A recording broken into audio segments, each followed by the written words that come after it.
नमस्कार, मैं हूं सौरभ शर्मा। बहुत स्वागत है आप सभी का। आप देख रहे हैं कुरुक्षेत्र 2024, जहां हम लोकसभा चुनाव से जुड़ी हर बड़ी खबर आप तक पहुंचाते हैं। और जैसे जैसे लोकसभा चुनाव का वक्त नजदीक आ रहा है, इंडिया अलायंस में शामिल पार्टियों में आपसी सियासी दांवपेच भी तेज होते जा रहे हैं, क्योंकि मुद्दा अब सीट शेयरिंग है। सीटों के बंटवारे पर अभी एक राउंड की बात भी नहीं हो पाई, लेकिन इस गठबंधन में शामिल तमाम दल खुद को इस तरीके से पोजीशन करने में लग चुके हैं कि सीट शेयरिंग को लेकर उनकी बार्गेनिंग पावर कम ना पड़े, ज्यादा से ज्यादा सीटें उनके हिस्से में आए। इसका एक उदाहरण बिहार में सत्तारूढ़ पार्टी जेडीयू की टॉप लीडरशिप में आज हुए बदलाव में दिखी। लल्लन सिंह ने जेडीयू के राष्ट्रीय अध्यक्ष पद से इस्तीफा दे दिया है और नीतीश कुमार अब मुख्यमंत्री के साथ साथ पार्टी के अध्यक्ष भी होंगे। हालांकि जेडीयू ने लल्लन सिंह के इस्तीफे की वजह यह बताई है कि वो लोकसभा का चुनाव लड़ेंगे, लिहाजा उनके पास पार्टी चलाने के लिए वक्त नहीं होगा। लेकिन सूत्र खबर यह बता रहे हैं कि नीतीश कुमार और जेडीयू के ज्यादातर नेता लल्लन सिंह से नाराज थे, क्योंकि वो जेडीयू के लिए कम और आरजेडी के लिए यानी लालू यादव की पार्टी के लिए ज्यादा काम कर रहे थे। नीतीश कुमार को डर था कि लोकसभा चुनाव में सीट शेयरिंग के दौरान लल्लन सिंह के पार्टी प्रेसिडेंट रहते हुए सीटों के मामले में जेडीयू को घाटा और आरजेडी को फायदा ना हो जाए। दूसरा, इंडिया गठबंधन को जिस तरीके से कांग्रेस पार्टी पायलट करने लगी, वो गठबंधन जिसके लिए सब नेताओं को इकट्ठा नीतीश कुमार ने किया था, यह नीतीश कुमार को पसंद नहीं आ रहा था। जातिगत जनगणना जिसकी पहल नीतीश कुमार ने की, वो मुद्दा भी राहुल गांधी ले उड़े। तो नीतीश कुमार खुद को पहले से ही साइडलाइन महसूस कर रहे थे और रही सही कसर, ममता बनर्जी और अरविंद केजरीवाल ने मल्लिकार्जुन खड़गे का नाम पीएम फेस के लिए बढ़ाकर पूरी कर दी। अब नीतीश कुमार पार्टी के अध्यक्ष बनकर सीट शेयरिंग का फैसला भी खुद करेंगे और इंडिया गठबंधन में अपनी रीपोजिशनिंग भी करेंगे। आज ये सब कुछ होने के बाद नीतीश कुमार क्या बोले, कैसे उनकी पार्टी अब कह रही है कि अब सीट शेयरिंग में हमारी ताकत बढ़ गई है, और बीजेपी कैसे ये आज बता रही है और जता रही है कि नीतीश कुमार का सियासी अंत नजदीक है। हो रही थी वो हम स्वीकार कर लिया है। फिर हम राष्ट्रीय अध्यक्ष के पद को स्वीकार कर चुके हैं। फ्लावर क्या होता है? राष्ट्रीय कार्यकारिणी के उस फैसले को अनुमोदित कर दिया है जिसमें लल्लन सिंह जी के द्वारा दिए गए इस्तीफे के बाद श्री नीतीश कुमार जी को सर्वसम्मति से नया अध्यक्ष चुन लिया गया है। लेकिन न पार्टी टूटी है, न दोनों में झगड़ा है, न नीतीश कुमार जी अध्यक्ष बने हैं, हम एनडीए में जा रहे हैं। राष्ट्रीय कार्यकारिणी परिषद ने आगामी लोकसभा चुनाव 2024 में इंडिया गठबंधन के घटक दलों के साथ राज्यों में सीटों के तालमेल, उम्मीदवारों के चयन एवं अन्य सभी संगठनात्मक और नीतिगत मामलों में निर्णय के लिए सर्वसम्मति से पार्टी के नेता श्री नीतीश कुमार जी को अधिकृत कर दिया। नीतीश कुमार जी पार्टी के सर्वमान्य नेता हैं। उनकी कदकाठी सहयोगी पार्टियों से बातचीत करने में, उनके साथ सीटों की तालमेल करने में, नीतिगत निर्णय लेने में, उसमें ज्यादा सुविधा हमको। नीतीश कुमार जी जो भी राष्ट्रीय अध्यक्ष बना है वो बेआबरू होकर के ही निकला है। चाहे बेचारे जॉर्ज साहब हों, चाहे शरद जी हों, चाहे आरसीपी हों और अंत में लल्लन बाबू। लाख कहे सब कुछ ठीक ठाक है, इनको लग रहा था कि मेरी लुटिया ही समाप्त हो जाएगी। मैं फिर आज कह रहा हूं, नीतीश जी कुछ ही दिनों के मेहमान हैं मुख्यमंत्री पद के। इनके सामने ऑप्शन खुला है, या तो लालू जी के आगे घुटने टेके, जो तेजस्वी को मुख्यमंत्री बना दें, जो इन्होंने कहा, जैसा कि आरजेडी के लोग कहते हैं। दूसरा, विलय करा दें। विलय कराने के डर से ही तो ये आज अध्यक्ष बने हैं। तो विलय करेंगे नहीं, तेजस्वी को मुख्यमंत्री बनाएंगे नहीं। जब मुख्यमंत्री बनाएंगे नहीं, पार्टी का विलय करने के लिए अपने हाथ में कुंजी चाबी ले लिए। अब तो लालू जी अपने खिलाड़ी हैं। तो बीजेपी की बात भी आपने सुन ली, जेडीयू के तर्क भी सुन लिया। आइए आज की बहस की शुरुआत करते हैं। हमारे साथ मेहमान अब जुड़ चुके हैं। सैयद जफर इस्लाम साहब हैं भारतीय जनता पार्टी से। जफर साहब बहुत स्वागत है आपका। अतुल लोंढे पाटिल जी कांग्रेस पार्टी से हमारे साथ हैं। पाटिल साहब स्वागत है आपका भी। अरुण कुमार जी राष्ट्रीय उपाध्यक्ष हैं एलजेपी रामविलास पार्टी से। अरुण कुमार जी स्वागत है आपका भी। अभिषेक झा हमारे साथ जेडीयू से, अभिषेक जी का स्वागत है। और नवल किशोर जी आरजेडी से हमारे मेहमान है। प्रोफेसर साहब आपका ही बहुत स्वागत है। तो पहले अभिषेक जी आपसे शुरुआत में करना चाहता हूं। आपने भाजपा की बात तो सुन ली, गिरिराज सिंह कह रहे हैं अंत निकट है, लुटिया डूबने वाली है, और अब विलय की नौबत थी या तो आरजेडी में या ये था कि पार्टी टूटने दें, इसलिए नीतीश कुमार जी को ये कदम उठाना पड़ा है। और ये तो अभी केसी त्यागी खुद ही कह रहे थे ना कि हमें अब और सुविधा होगी सहयोगियों से बात करने में, सीट शेयरिंग की। मतलब पहले कोई असुविधा हो रही थी ललन जी के रहते? मैं पहले इस कमरे में बैठा था, बहुत कंफर्टेबल था, सब कुछ अच्छा, बहुत बढ़िया था। अब किसी ने अगर एसी भी ऑन कर दिया तो गर्मी थोड़ी और कम लगने लग गई। इसका ये मतलब थोड़ी होता है कि हम नुकसान में थे। हम लोग पहले भी लाभ में थे और ज्यादा लाभ में चले आए। तो आकलन हर कोई और विश्लेषण हर कोई अपने अपने हिसाब से कर सकता है, इसमें कहीं आपत्ति नहीं। और गिरिराज सिंह जी जिस हिसाब से जितना ध्यान देते हैं हमारे गठबंधन पर, हमारी पार्टी पर, और नीतीश कुमार जी क्या करेंगे नहीं करेंगे, इतना ही ध्यान अगर बेगूसराय की जनता पर दे, केंद्रीय मंत्री के रूप में जो जवाबदेही उनको मिली है उसको लेकर, और बिहार के हक और हुकूक की बात करें जी, आर्थिक रूप से जो सवर्ण समाज के बच्चों की बात करें तो सकारात्मक दिखता। गिरिराज सिंह जी हो या भारतीय जनता के पार्टी के अन्य नेता हो या जो भी सहयोगी, उन सब की नीति है नीतीश कुमार जी के खिलाफ, जनता दल यूनाइटेड के खिलाफ बोलना, ताकि पॉलिटिकल टीआरपी मिल सके, मीडिया की सुर्खियां मिल सके। देखिए हमारी पार्टी में एक आंतरिक लोकतंत्र है और आंतरिक लोकतंत्र के हिसाब से किसी को पार्टी के किसी भी पद पर मौका मिल सकता है। नीतीश कुमार जी फिर से अध्यक्ष बने, कार्यकर्ताओं में पार हर्ष है, उल्लास है, इसमें कहीं कोई समस्या और ठीक। दिक्कत। अभिषेक जी देखिए, जहां तक अभी आपने कहा मीडिया की सुर्खियां बनाने के लिए करते हैं, कल जब सारा मीडिया ये कह रहा था कि ललन सिंह का इस्तीफा होगा, तो ललन सिंह कह रहे थे हाँ आप ही को सब कुछ पता है, हमें मालूम है आप किसकी स्क्रिप्ट पढ़ते हैं, जाकर के ले आइएगा ड्राफ्ट हमारे इस्तीफे का बीजेपी के दफ्तर से, हम वही पढ़ देंगे। तब तो वो ये कह रहे थे। अब आज इस्तीफा उनका हो गया। अब आज देखिए चर्चा ये चल रही है, और मैं चाह रहा हूं सीधे आप इस पर ही बताएं हमको, आपके और अलायंस के बीच में सब कुछ ठीक है ना? आपके और लालू यादव जी की पार्टी के बीच में सब कुछ ठीक है या नहीं है? क्योंकि लोग ये कह रहे हैं कि नीतीश कुमार को ये लग रहा था कि उनके पार्टी के अध्यक्ष उनके लिए कम, लालू यादव के लिए ज्यादा काम करते हैं, इसीलिए उनको हटाना पड़ा।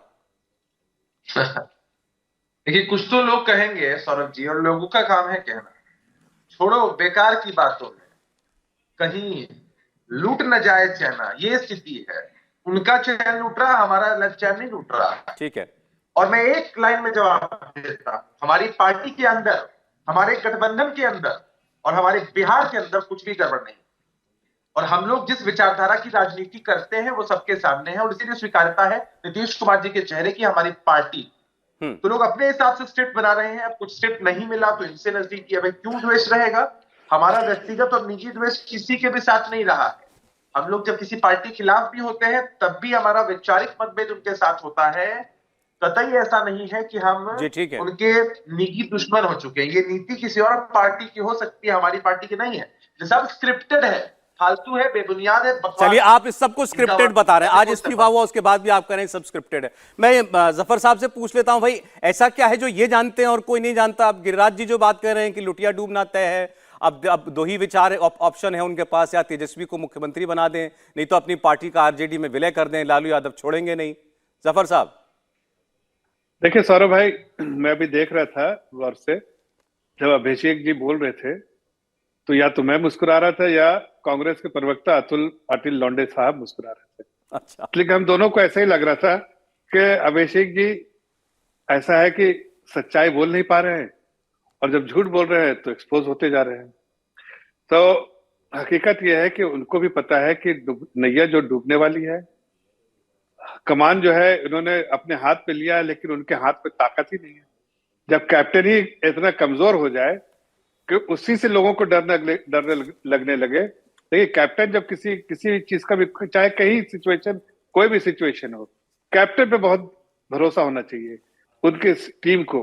जब कैप्टन पे ही टीम को भरोसा खत्म हो जाए, और नीतीश कुमार पे भरोसा लोगों का, उनकी टीम के लोगों का खत्म हो गया है, और इसीलिए लगता है उनको कि आज नहीं तो कल जेडीयू के अंदर जो लोगों की अपने उनके पार्टी के लीडर की जो भावना है वो बहुत मुखर के आपको थोड़े दिन में दिखेगी, आएगी और पार्टी कहीं ना कहीं टूट जाएगी। इसलिए कि वहां के अंदर के लोग खुश ही नहीं है उनसे, उनकी न नीतियों से खुश है, न उनकी नीति से खुश है और उनके चाल चलन से खुश नहीं है। तो इससे मुझे लगता है बिहार में अब आगे आने वाले दिनों में नीतीश कुमार खत्म और देखिए ये पार्टी हो सकता है विलय हो जाए, हो सकता है इनको पद छोड़ना पड़े, मुख्यमंत्री का पद छोड़ना पड़े। अच्छा। हो सकता है कि तेजस्वी यादव को ही बनाना पड़े, घुटने टेकने ही पड़ेंगे इनको। और नवल किशोर जी को अच्छा से मालूम है कि किस तरह से दाव जो उनके पार्टी के मुखिया लोग चल रहे हैं, नीतीश कुमार को न घर का न घाट का कहीं का नहीं छोड़ा है, ये बहुत साफ दिख रहा है। और इसीलिए अतुल लौंडे पाटिल हंस रहे थे, कह रहे देखो नीतीश कुमार को आज क्या। मतलब आप कह रहे हैं कि भाई अब बिहार में आप रहेंगे या लालू यादव रहेंगे? अब नीतीश कुमार की कोई जगह नहीं बिहार में। एनडीए में था तो एक थोड़ी इज्जत भी थी, मान सम्मान भी था।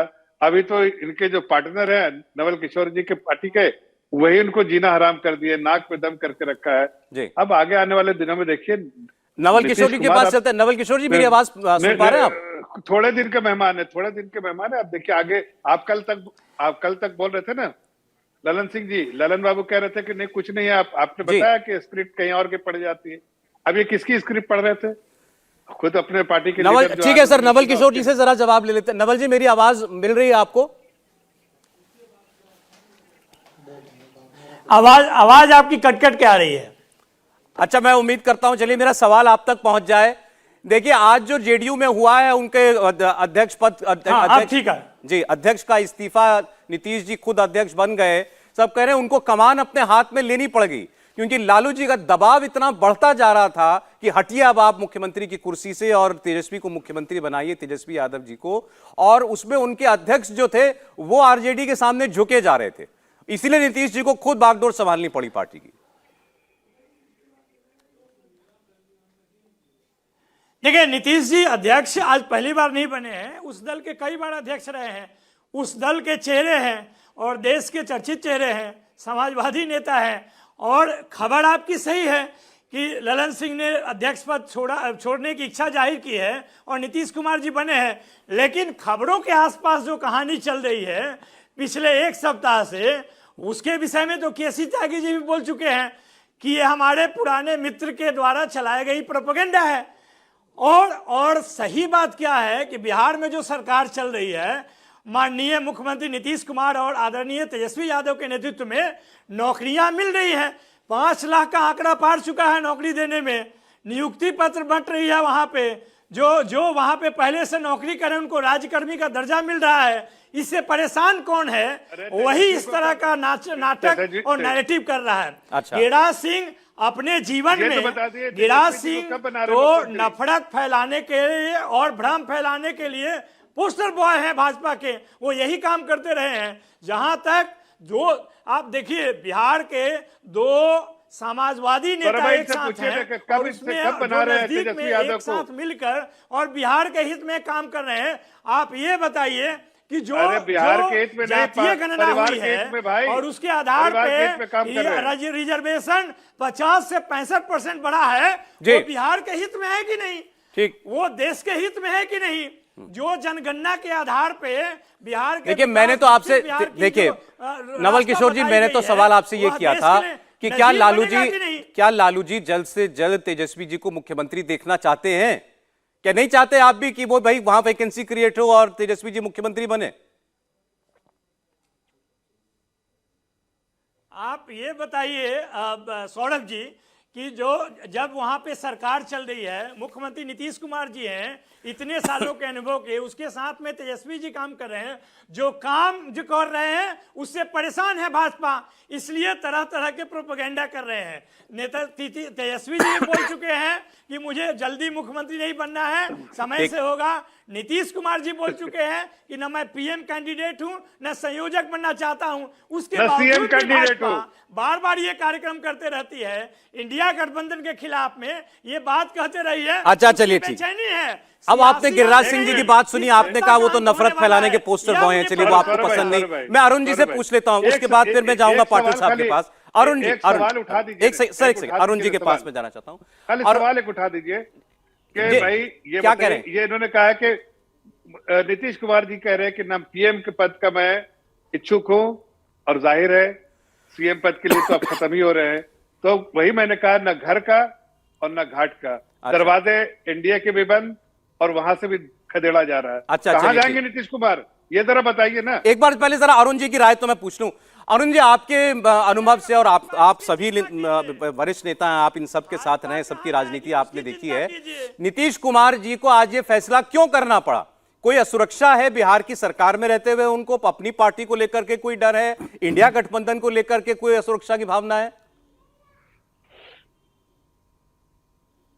देखिए, ये बात ठीक है कि नीतीश जी को इधर जो दवा उवा खिलाया जा रहा था और मानसिक रूप से ज़्यादा वो ग्रसित हो गए थे, वो मानसिक स्थिति उनकी ठीक नहीं थी, उसके चलते कई तरह के बयान आए, और जो बयान दुनिया में कोई स्वीकार नहीं कर रहा था। तो वो मेरे बोलने के बाद 5 महीना पहले मैंने कहा था, और उसके बाद इनको सही मेडिकल ट्रीटमेंट हो रहा है और ये हो रहा है। जब वो सही स्थिति में आते हैं तो अनुभव होता है कि ये सत्ता मेरे हाथ से खिसक जाएगा, हम जिस आदमी पर भरोसा कर रहे हैं वो भरोसे के लायक नहीं हैं, और नहीं तो कोई कारण नहीं है कि 22 में जो राज्य के जो अध्यक्ष चुने गए 2022 में, आप 23 में ही बदल दिए गए, इसका कोई कारण नहीं बनता है, कोई कारण नहीं बनता है। इसमें असुरक्षा का ही भाव है, और इस असुरक्षा के वजह से ही ये कर रहे हैं। अभी नवल भाई कह रहे थे, मैं उनको बताना चाहता हूं कि ये 4 लाख नौकरी जो है, जिसकी बेचैनी किसी को हो सकती है, तो ये तो बेईमानी इन्होंने किया 17 साल तक उन शिक्षकों के साथ और बिहार की आवाम के साथ, बिहार को बर्बाद करने का काम किया। 17 वर्ष के बाद ये नौकरी अप्रूव्ड हुआ। ये 17 साल से सृजित पद जो था, ये सृजित पद के खिलाफ आज तक लोगों को बरकलाते रहे, और शिक्षकों पर कितना अत्याचार हुआ है इस कालखंड में, इसका जवाब तो ये दे नहीं पाएंगे। अब उसी को ये भनाना चाह रहे हैं। दूसरी बात, आज जो इस टकराहट के वजह से राज्य की स्थिति है, प्रतिदिन ऐसी घटनाएं हो रही हैं कि बिहार की जनता शर्मसार हो रही है। रोज हत्या, रोज डकैती, रोज ये कानून नाम की ये जो आपसी जो इन लोगों का टकराहट है सत्ता को लेकर के, कभी इनके मंत्री कुछ बोलते हैं, कभी इनके विधायक कुछ बोलते हैं, कभी सांसद कुछ बोलते हैं, जी ठीक है, और एक दूसरे का कोई कोहेसिव तो आपने कहा, जैसे आपने बोला कि ये असुरक्षा की एक भावना नीतीश कुमार में थी, इसीलिए आज खुद पार्टी के अध्यक्ष बने हैं। अतुल पाटिल साहब, देखिए दूसरी बात जो है, जैसे आज किसी त्यागी बाहर मीटिंग के निकले, उन्होंने कहा कि भाई अब हमको सुविधा होगी अपने अलायंस पार्टनर से सीट शेयरिंग वगैरह पर बात करने में, नीतिगत फैसले लेने में। अब बहुत लोग ये कहते हैं, अब मैं जेडीयू के लोगों की बात कर रहा हूं, उनके हवाले से कहा जाता है भाई इस इंडिया गठबंधन को लाने वाले, इसको एक स्ट्रक्चर देने वाले कौन? नीतीश कुमार। पहली बैठक कहां हुई? पटना में हुई। इसको पायलट नीतीश कुमार कर रहे थे, अब पायलट करने लगी कांग्रेस पार्टी। हमारे खड़गे साहब का नाम कुछ दलों ने आगे बढ़ा दिया, नीतीश कुमार चाह रहे थे कि मेरा नाम भी कभी आगे बढ़ेगा, उनको कर दिया गया किनारे। इस सब के बीच में ये नीतीश कुमार खुद अपनी भी कोई रीपोजिशनिंग कर रहे हैं। सौरभ भाई, तो पहले तो मैं ये बता दूं कि जफर भाई कह रहे थे मैं हंस रहा था, मुझे लग रहा था, तो भैया आपका तो अध्यक्ष जो है उसकी तो कोई आबरू ही नहीं है आपके पार्टी में, उसको तो कोई पूछता ही नहीं है, सामने जाता है तो उसको पीछे खींच लेते हैं। तो अपने पार्टी का देखिए।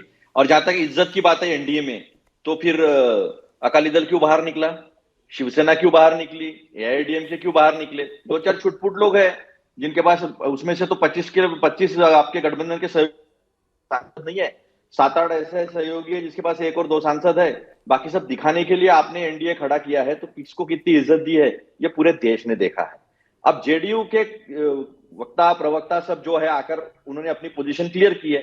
तकलीफ ये है कि गठबंधन पक्का होते जा रहा है, तकलीफ ये है कि इनका रीअलाइनमेंट नहीं हो पा रहा है। अच्छा। अब हार गए तो क्या होगा? तो ऐसी बातें जो है, ऐसी खबरें फैलाने में ये लोग बहुत माहिर है, काफी माहिर है ये लोग, और ये सब कोशिश करते हैं। बीच में बोलने का तो इनको परमिशन होता है, दूसरा कोई बीच में बोले तो नहीं, पहले उनकी बात सुन लो, ये हम इनकी बात रहने दो।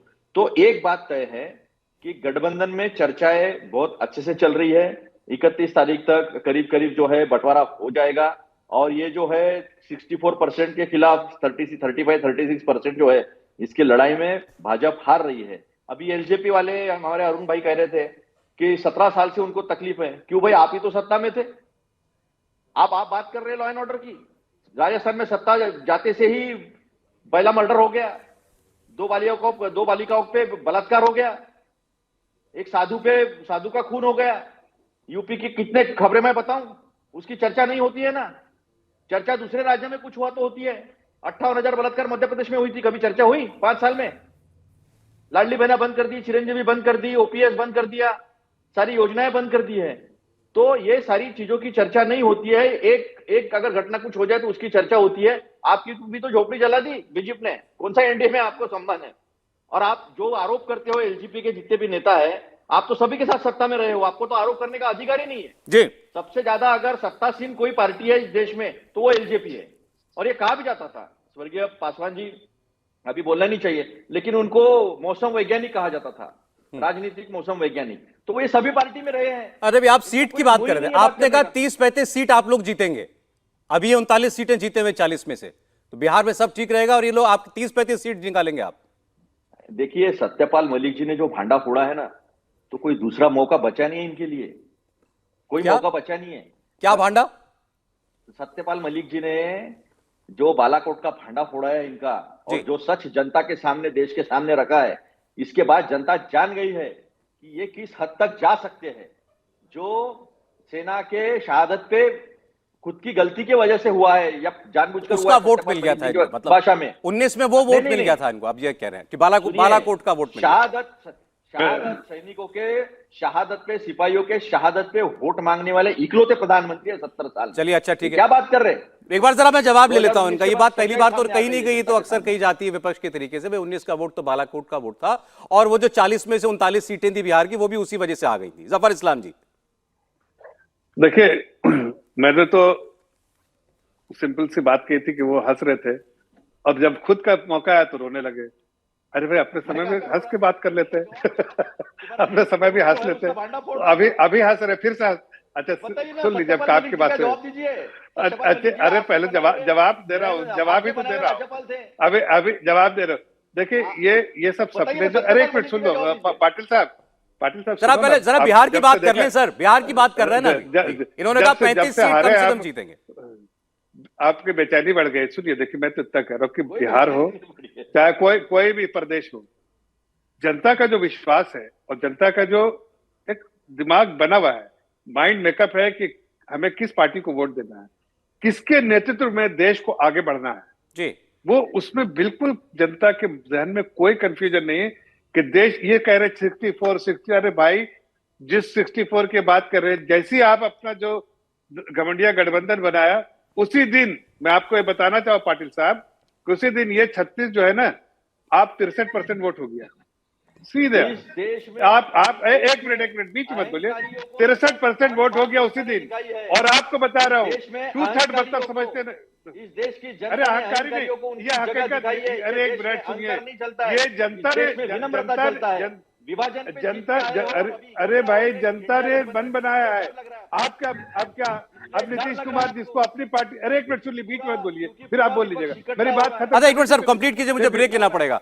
हाँ जफर साहब, देखिए, हर जनता चाहती कि किसके अगुवाई में देश को चलना चाहिए। ठीक है, अब देख रहे नीतीश कुमार को तो मुख्यमंत्री से खदेड़ा जा रहा है। राहुल गांधी को अपने गठबंधन में उसको कोई जगह नहीं, उनको लॉलीपॉप देके पिकनिक पे भेज दिया गया कि भाई चलो ये कुछ डिस्कस नहीं कर सकते, इनको लॉलीपॉप। जफर साहब, ये बात जो है लगातार कह रहे हैं कि ये पिकनिक पर जा रहे हैं राहुल गांधी, यहाँ यात्रा नहीं निकाल रहे हैं, पिकनिक पर जा रहे हैं, इनको बिजी रखने के लिए यात्रा निकाली गई है।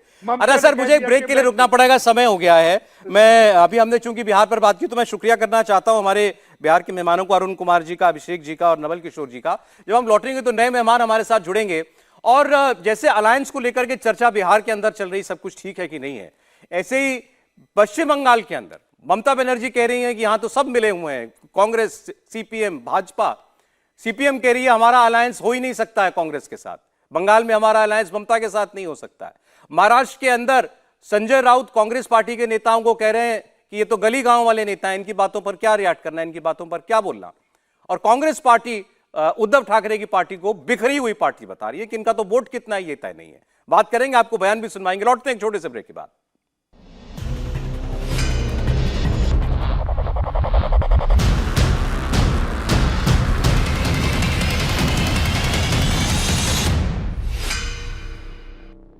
स्वागत है, आप देख रहे हैं कुरुक्षेत्र 2024। ब्रेक से पहले हमने बिहार की बात की। अब एक और ऐसा राज्य जहां पर सीट शेयरिंग को लेकर इंडिया अलायंस के पार्टनर्स में ऐसा लग रहा है कि जबरदस्त जद्दोजहद है। महाराष्ट्र, जहां शिवसेना उद्धव बाला साहब ठाकरे पार्टी, एनसीपी शरद पवार गुट और कांग्रेस पार्टी में ज्यादा से ज्यादा सीटें हासिल करने के लिए दूसरे को नीचा दिखाने की होड़ लगी हुई है। शुरुआत की उद्धव ठाकरे की पार्टी ने। संजय राउत ने कहा कि उनकी पार्टी महाराष्ट्र में हमेशा 23 सीटों पर चुनाव लड़ती है, इस बार भी 23 सीटों पर लड़ेगी। इस पर कांग्रेस पार्टी के संजय निरुपम ने ऐतराज जताया और कहा कि शिवसेना और एनसीपी तो बिखर चुके हैं। शरद पवार के उद्धव ठाकरे के पास अब कितने वोट बाकी हैं ये कोई नहीं जानता, लेकिन कांग्रेस का वोटर तो इंटैक्ट है। इसलिए इस तरीके से सीट शेयरिंग से पहले ही 23 सीटों पर दावा ठोक देना ये ठीक नहीं। भले ही दुर्भाग्यपूर्ण घटना है, लेकिन सच है कि कांग्रेस और ये शिवसेना बिखर गई। शिवसेना से कई बड़े बड़े नेता कार्यकर्ता छोड़ करके चले गए। बिल्कुल उसी तरीके से एनसीपी भी बिखर गई, उसके भी कई बड़े नेता कार्यकर्ता छोड़ के चले गए। तो सचमुच आज इस समय शिवसेना का वोट कितना है और एनसीपी का वोट कितना है, या पवार साहब के पास कितने एनसीपी के वोट बचे हैं, ये किसी को नहीं मालूम है। लेकिन कांग्रेस पार्टी का कितना वोट है सबको मालूम है। कांग्रेस पार्टी कोई छोड़कर नहीं गया है। कांग्रेस पार्टी एक मजबूती से अपनी जगह पे खड़ी है। तो ऐसे में कांग्रेस को कम आंकने या अंडर एस्टिमेट करना मुझे लगता गलत होगा। मैंने भी देखा कि शिवसेना के साथी ने 23 सीटें मांग ली है, तो मुझे तो लगता पूरे के पूरे 48 सीटें मांग ले। वो जब बीजेपी को हराना है तो एक दूसरे को डराने की धमकी नहीं देनी चाहिए। सामना में लिख लिख करके शिवसेना और बीजेपी का रिश्ता बर्बाद कर दिया गया। अब कांग्रेस के साथ भी अगर रिश्ता बर्बाद करना है तो रोज सामना में हमको गाली देते रहिए। संजय निरुपम ने शिवसेना पर तीखा वार किया तो संजय राउत ने उतना ही कड़ा जवाब दिया। संजय राउत ने कहा कि सीट शेयरिंग को लेकर कांग्रेस पार्टी से के टॉप लीडर्स से बात करेंगे, गली मोहल्लों के नेताओं की बातों का क्या जवाब देना। कांग्रेस को तो जीरो से शुरुआत करनी है। हम उनके राष्ट्रीय नेताओं से हमारी बातचीत चल रही है, चाहे राहुल जी है, सोनिया जी है, खरगे साहब है, वेणुगोपाल जी है। तो हम कितने लड़ेंगे, आप कितने लड़ेंगे, ये बात दिल्ली में होगी। यहाँ कोई गांव के गली के जो लोग हैं वो अगर बोलेंगे राष्ट्रीय स्तर की बात तो कौन सुनेगा। हमने कहा है कि हम हमेशा महाराष्ट्र में 23 सीटें लड़ते आए हैं, 23 जगह पर लोकसभा में, एक दादरा नगर हवेली, वो हम हमारी सीटें कायम रही। इतना ही कांग्रेस ने सीटें जीती नहीं है महाराष्ट्र में, तो कांग्रेस से शुरुआत करनी है जीरो से। महाराष्ट्र में शिवसेना बड़ी पार्टी है। देखिए ये लोग बोलते हैं पार्टी टूट गई, आप कौन तय करेगा हमारी पार्टी टूट गई।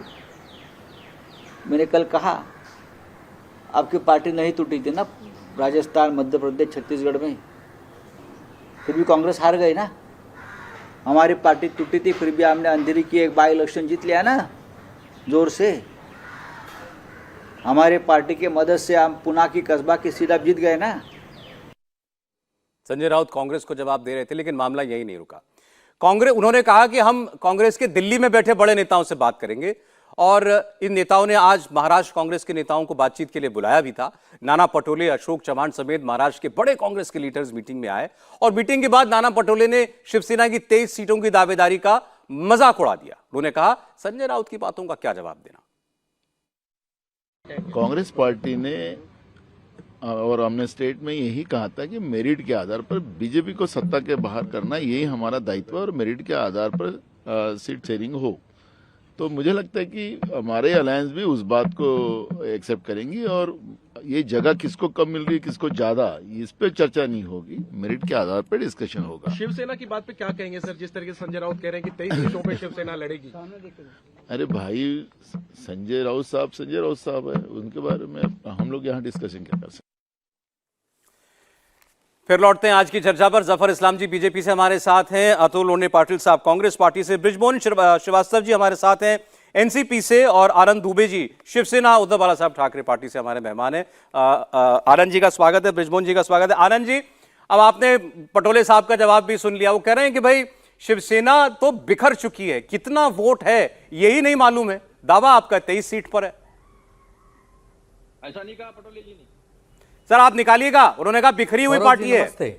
अतुल जी ने कॉन्टेस्ट की इस बात को मैं बोल रहा हूं। संजय निरुपम ने कहा बिखर गई पार्टी। संजय निरुपम नहीं, आपने नाना पटोले जी के नाम से बात कही। नहीं, मैंने कांग्रेस का, कांग्रेस पार्टी ऐसा कह रही है, कांग्रेस पार्टी के नेता ऐसा कह रहे हैं ना सर। नाना पटोले के लिए मैंने नहीं बोला। आप रिवाइंड कर लीजिए, इसलिए मैंने नहीं, तो अच्छा ठीक है, तो मैं करेक्ट कर दे रहा हूं। नाना पटोले का तो बयान मैंने सुनाया, उसमें कुछ जोड़ना घटाना उससे क्या फायदा है। लेकिन मैंने कहा कांग्रेस पार्टी के नेता संजय निरुपम ने बोला कि भाई ये पार्टी बिखर गई है, तो कितना वोट है यही नहीं मालूम इस पार्टी का। बोलिए आनंद। बाद में जवाब दूंगा मैं। सौरभ जी नमस्ते। हमारे पास उतना वोट है जितना इस समय महाराष्ट्र में किसी भी पार्टी के पास नहीं है। उसका कारण है कि जिस प्रकार हमारा कैडर काम करता है, हमारा संगठन काम करता है, हमारे बूथ स्तर का हमारा शिवसैनिक काम करता है, वैसा शायद ही कोई पार्टी करती हो। और यदि 2019 में हम 23 सीटों पर लड़े थे, उसमें से 18 पर हमने विजय प्राप्त की थी, तो आपको क्या लगता है कि हम 2 सीटों पर लड़ेंगे 2024 में? बिल्कुल नहीं। हम 23 सीट पर ही लड़ेंगे, हम 23 की 23 सीटें जीतेंगे और भारतीय जनता पार्टी को करारी शिकस्त देंगे। अब रही बात हमारे मित्र कांग्रेस के बारे में। कांग्रेस पार्टी के शीर्ष नेतृत्व से हमारे शीर्ष नेतृत्व संपर्क में है। आदरणीय श्रीमती सोनिया गांधी जी, राहुल गांधी जी, मल्लिकार्जुन खड़गे जी, केसी वेणुगोपाल जी, हमारे नेता उद्धव ठाकरे जी, आदित्य ठाकरे जी, संजय राउत जी, ये आपस में समन्वय बनाकर चल रहे हैं। जब कोई बात विस्तार से चर्चा होगी तो जरूर मीडिया के माध्यम से देश की जनता और राज्य की जनता को सूचित करेंगे। अब कोई भी नेता कहीं से उठकर कुछ भी बयानबाजी देगा तो हम उस पर इतनी टिप्पणी करने का हमारे पास समय नहीं है। हमें भारतीय जनता पार्टी को हराना है। हम सब एक परिवार के रूप में काम कर रहे हैं। इंडिया गठबंधन को हम अपने परिवार का सदस्य मानते हैं। आनंद दुबे जी, आप इंडिया गठबंधन को परिवार मानते हैं। मिले। अभी आपने कहा चर्चा होगी तो विस्तार से बात होगी, तो आपने कहां परिवार में चर्चा की? आपने तो पहले ही डिक्लेयर कर दिया कि हम 23 सीट लड़ेंगे। चर्चा करते ना। हमने ये कहा है कि हम 23 सीट लड़े थे, 18 जीते थे, तो उससे एक पर कम भी समझौता नहीं होगा। आज भी उस पर कायम है और हम समझते हैं कि हमारी बात एकदम उचित है, तर्क के आधारित है।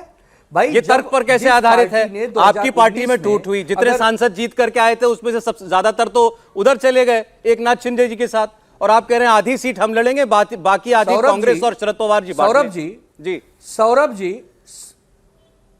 सौरभ जी, पहली बात तो कोई पार्टी टूटी नहीं है।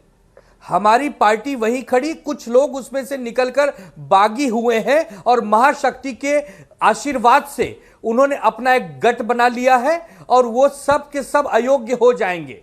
उसमें से एक व्यक्ति भी चुनाव नहीं जीत सकता क्योंकि जनता कहीं नहीं गई है। शाखा प्रमुख, गठ प्रमुख कहीं नहीं गए हैं, हमारा कैडर कहीं नहीं गया है। तो ये जो टूट हुई है, हम कमजोर हुए हैं, हमारे पास उम्मीदवार नहीं मिल रहे, ऐसी बातें बेबुनियाद है, निराधार है, उनका कोई अस्तित्व नहीं है। हम अब ये तो देखिए चुनाव में तय होगा, जनता महाराष्ट्र तय करे 10 सालों से कि चुनाव आपके पास लड़ते आ कितनी रहे हैं। ताकत है। ये सवाल कांग्रेस पार्टी के नेता ने उठाया था कि आपका पास कितना वोट है, ये अब कोई नहीं जानता। अतुल जी का जवाब मैं लेना चाहता हूं।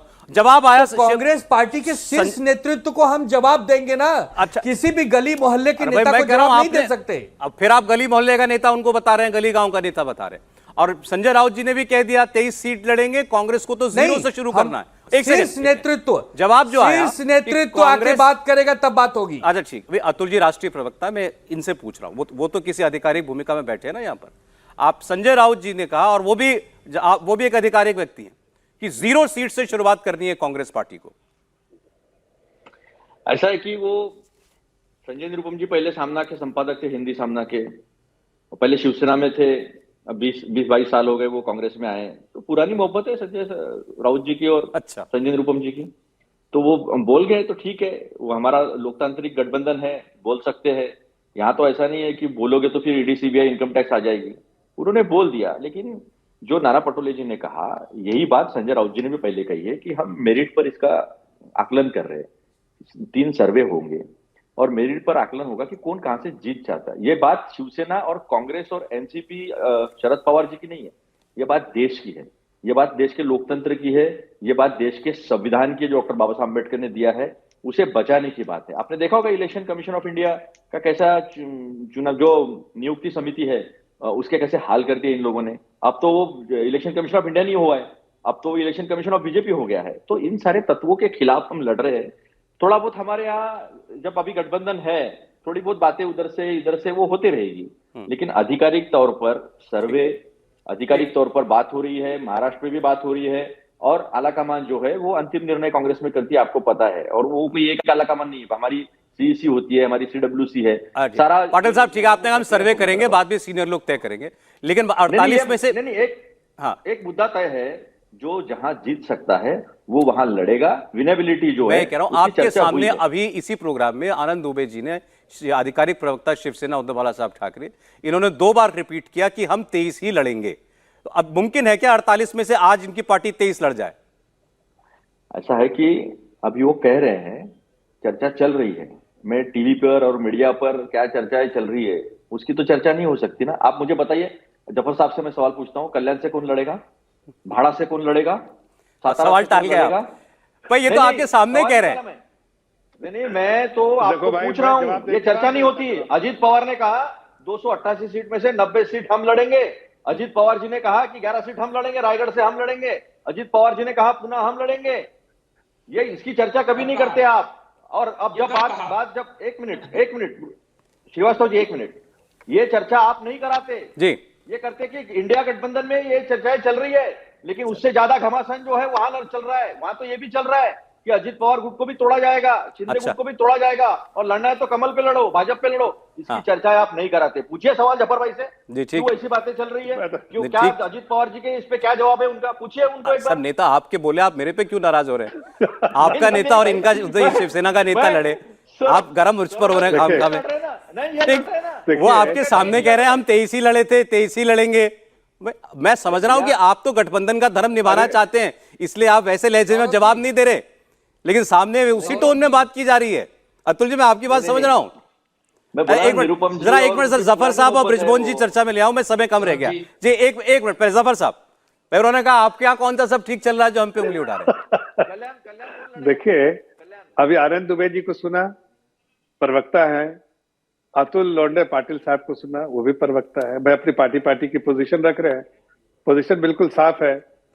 अगर एक दूसरे को सुन लीजिए तो आपको लगेगा कि गठबंधन है। हम जब कहते हैं कि गठबंधन नहीं, कि ठगबंधन है, तो क्या गलत कहते हैं? कि ठग लोग है, ठगबंधन है, एक दूसरे को ठगना चाहते हैं। कोई 23 सीट मांग रहा है, कोई, अरे भाई बीच में मत बोलो ठगबंधन। अच्छा, सुन लीजिए अतुल जी, सुन लीजिए अतुल जी, अभी आनंद जी से बोल देंगे वो आपको। अभी आपको अतुल जी समय कम है, आपकी बात सुनाई दे रही ना इनकी, जफर साहब की बात आ जाए। वो अगर ऐसा मैं तो बीच में नहीं बोल। अच्छा ठीक है सर, ये तो आप लोग रोज एक दूसरे को बोलते हैं जी। अभी तो आपने इलेक्शन कमीशन को न जाने क्या कह दिया। अभी आनंद दुबे जी ने इतना आपको सुनाया खरी खोटी आपकी पार्टी को, अरे थोड़ा तो शर्म करो। ऐसे बेशरम होके पार्टी, इतनी बेशर्मी हो गई। अब इतना सुनाया और उसके बाद देखो संजय निरुपम ने कैसा सुनाया। कम से कम संजय निरुपम का जवाब तो दिया आनंद, संजय निरुपम का आनंद दुबे ने जवाब तो दिया, कड़वा जवाब दिया। गली कूचे के लोग, अरे गली कूचे के लोग हो तुम, ऐसा बोला। आपको तो किसी लायक समझा नहीं। अरे छोड़ो सब बातें। अभी बेशर्मी की हद ये हो गई कि गली कूचे के बोला कहा। अभी गली कूचे के लौंडे लोग ऐसा बोल रहे हैं आपको, और फिर भी आप रिएक्ट नहीं कर रहे। अब हम भाजपा को हराएंगे। जनता नहीं देख रही है कि आपका मकसद क्या है। मकसद देख रही जनता, और आपको अच्छा चलिए सर, एक बार जरा ब्रिजमोहन जी, जब संजय निरुपम ये बातें कह रहे थे शिवसेना के लिए, उद्धव ठाकरे की पार्टी के लिए, तो उन्होंने अजीत पवार साहब को भी लपेटा। उन्होंने कहा अजीत पवार, अब शरद पवार की पार्टी भी टूट गई, उनके पास कितना वोट है नहीं मालूम, अजीत पवार के पास कितना वोट है ये भी नहीं जानते। ब्रिजमोहन जी। सौरभ जी देखिए, राष्ट्रवादी कांग्रेस पार्टी एनडीए के साथ पूरी शक्ति के साथ काम कर रही है। हम लोगों का मंतव्य बिल्कुल स्पष्ट है कि फिर से देश में आदरणीय नरेंद्र मोदी जी के नेतृत्व में सरकार बने और एनडीए पूरी शक्ति के साथ इस देश में चुनाव जीते। हमारे सामने मुद्दा ये है, हमारे सामने मुद्दा ये बिल्कुल भी नहीं है कि किसको कितनी सीटें मिलेंगी। ये हम लोगों ने हम लोग बैठ के फैसला करेंगे और हमें पूरा विश्वास है कि जो हमारी मेजर पार्टी है भारतीय जनता पार्टी, उसका नेतृत्व इतना परिपक्व है कि वो बेहतर तरीके से फैसला लेगा कि किस साथी को उन्हें कहां कितना मौका देना है और जो अवसर हम लोगों को देंगे। मैं आपको बृजमोहन जी, मैं आपको आज एक बड़े अखबार में खबर छपी है वो बताता हूं। उस खबर में यह था कि भारतीय जनता पार्टी को ना अजीत पवार साहब की गुट पर पूरा भरोसा है, ना एकनाथ शिंदे के, और वो ये मुमकिन है कि 48 में से 30-35 सीटें अपने सिंबल पर लड़े। हो सकता है आपके नेताओं को अपने सिंबल पर यानी कमल फूल के निशान पर चुनाव लड़ा दे। मैंने आपसे कहा ना कि पेपर में क्या छपा है इस पे हम जाते ही नहीं है। हमारा मूल मुद्दा यह है कि आज हमको पूरा यह विश्वास है कि अगर देश को हमको उन्नत बनाना है, देश को अगर हमको इस विश्व में अपना इस भारत का एक स्थान बनाना है, तो उसके लिए सबसे बेहतर नेतृत्व आदरणीय नरेंद्र मोदी जी का है और उनके उस नेतृत्व को मजबूत करने के लिए हम लोग सारे समझौते करने को तैयार है। हमारी कोई ऐसी इच्छा नहीं है। हमारा मूल मुद्दा यह है कि देश के आम नागरिक को बेहतर जिंदगी मिले। जब आपने अब यही कह दिया कि हम सारे समझौते करने को तैयार हैं तो बात ही खत्म हो गई। आज चले समय कितनी इजाजत दे रहा है। बहुत शुक्रिया जफर इस्लाम साहब, अतुल पाटिल जी हमारे साथ थे, हमारे साथ आनंद दुबे जी थे और बृजमोहन श्रीवास्तव जी।